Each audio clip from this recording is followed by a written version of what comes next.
Ito mga boss, final weigh-in ni Canelo Alvarez versus Terence Crawford. Tumimbang parehas ang dalawa ng 167.5 pounds. Parehas pasok sa 168 pounds limit ng super middleweight. Kaya walang problema sa timbang mga boss. Pumantay pa ang timbang ni Crawford kay Canelo Alvarez. Yung sinasabing edit lang yung katawan ni Terence "Bud" Crawford. Tignan nyo naman ang katawan ni Crawford dito mga boss, talagang batak. Kaya fake news na naman yung sinasabing katawan ni Crawford na mataba. Tignan nyo naman dito mga boss, nakatayo pa lang yan, hindi pa flex, pero kitang kitang bato-bato na abs. Tapos yung kumakalat na balita, botchog daw siya at may taba-taba. Pero kitang kita po natin ang ebidensya mga boss. Talagang bato-bato ang katawan ni Crawford. Parang mas batak pa nga yung katawan ni Crawford dito kumpara dito sa katawan ni Canelo Alvarez. Kaya abangan natin ito mga boss, mukhang magbigay ng upset si Terence Crawford dito. Talagang pinagandaan si Canelo Alvarez. Sinuot na rin ni Canelo Alvarez ang gagamitin na gloves. No boxing, no life. Kulay itim mga boss at parang ang laki ng gloves. Pero 8-ounce gloves lang ang ginagamit.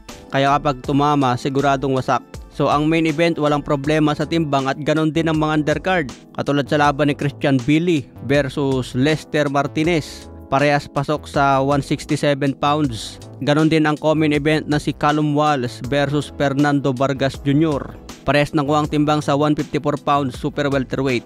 Kaya nakanda na lahat bukas at nakataya dito ang 4 na major belt ni Canelo. Sa iba pang balita, Caleb Plant nagbigay ng prediksyon sa laban ni Canelo. Sabi niya kapag tinamaan na raw si Terence Crawford at nakaramdam ito ng sakit, siguradong tatakbo na raw yan si Terence Crawford.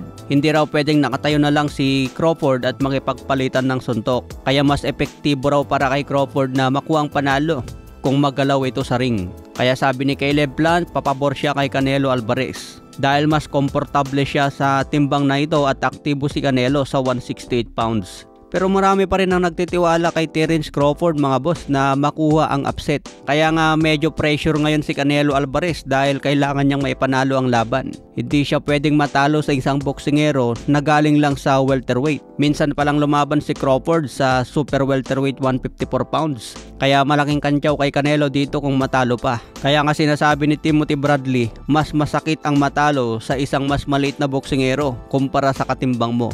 Kaya abangan ang resulta bukas araw ng Linggo, 9 AM dito sa Pilipinas.